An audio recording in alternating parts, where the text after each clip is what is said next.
How to remove or disable administrator account on Windows 11.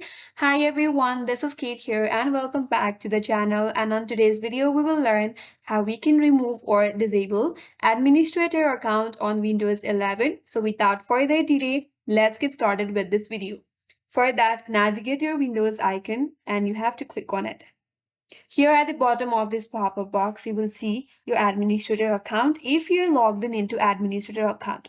Currently, I'm just logged in with my user account. But if you are logged in with your administrator account, here's how you can remove or disable it. Now head over to your Start or Windows icon again, right-click on it. Now you have to go to this Terminal Admin option, click on it. Click on Yes. So if you're logged in into your administrator account, under this section, you will find that you are under the administrator.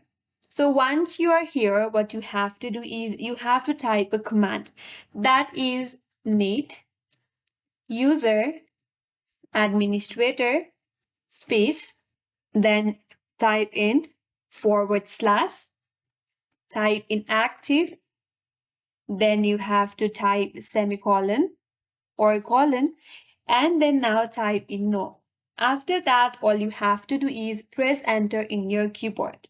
Then you will see a message saying that completed successfully.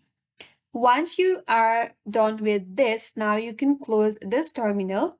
After that, you have to head over to your Start or Windows icon again. You have to right click on it, and here you have to sign out.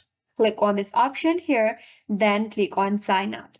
Once you're done with that, you have successfully disabled or removed your administrator account from Windows 11. That's it, and that's all for today's video. Hope this video was helpful, and if you're new to our channel, consider subscribing. Thank you for watching and stay tuned for more videos.